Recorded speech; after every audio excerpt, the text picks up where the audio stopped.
Coming up on First at 4, we talk with local leaders about the problem of illegal dumping in Perry County. And as temperatures continue to warm, transportation officials look to repair eastern Kentucky roads. Plus, mild weather looks to continue this week, but could it finish with some stormy weather? The very latest coming up is Mountain News First at 4. Starts now. Dedicated to eastern and southern Kentucky, this is WYMT Mountain News First at 4.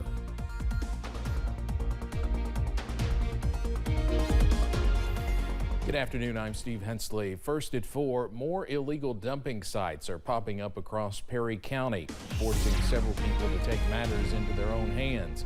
Bobby Brown with the Perry County Conservation District says he's discovered more illegal sites near Jarrett's Branch in Perry County. Brown says volunteers like him are overwhelmed with the amount of trash being dumped and overwhelmed by the carelessness of people.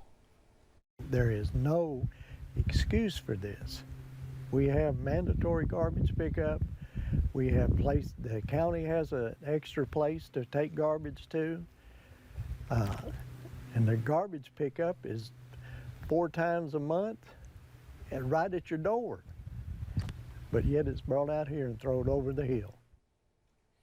Brown says these illegal dump sites can have detrimental effects on the environment and on tourism in the area. He recommends if people have questions about where they can dispose of items, they can call the Perry County Conservation District for more information.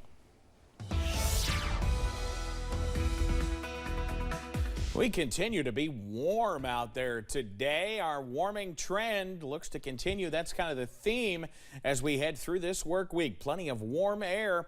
Unfortunately, this time of year, warm air usually ends in thunderstorms, but not today. Plenty of sunshine. Haven't barely seen clouds in the sky. 61 up at Buffalo Mountain here in Perry County. Same thing at Moorhead. All clear out there. Beautiful blue sky to start off the work week. Very little blue on the temperature map. We're all in the green. That means 60s or near it.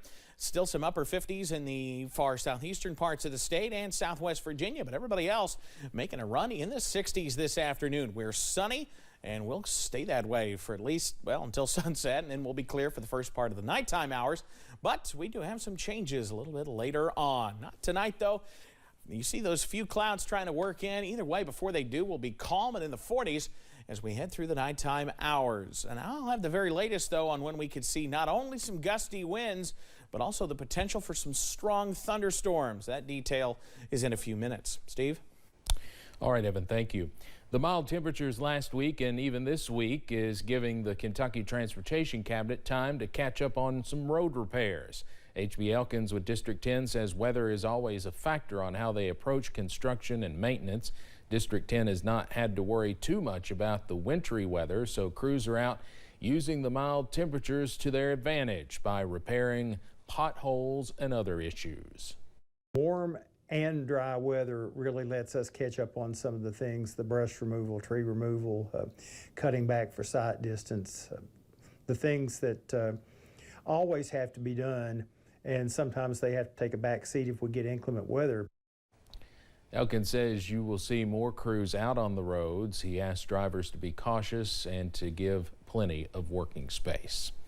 Super Bowl 57 was a nail-biter with the Kansas City Chiefs coming out on top to hoist the Vince Lombardi Trophy for the second time since 2020.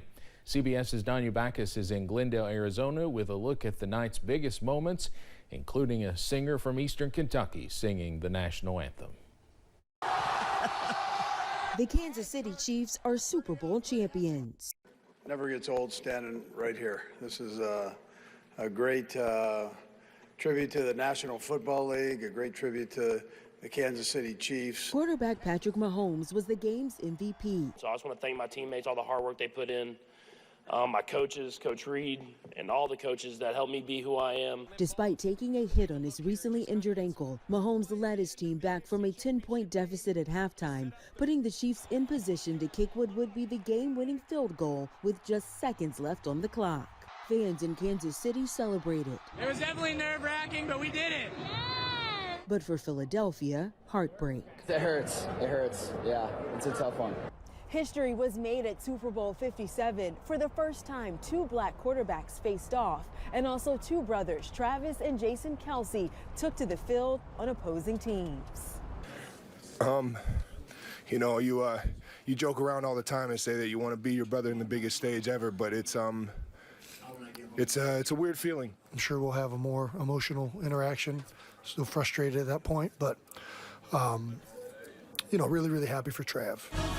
The big game also featured all-star music performances from actress Shirley Ralph, Kenneth Babyface Edmonds, and Chris Stapleton. His soulful national anthem brought coaches and players to tears.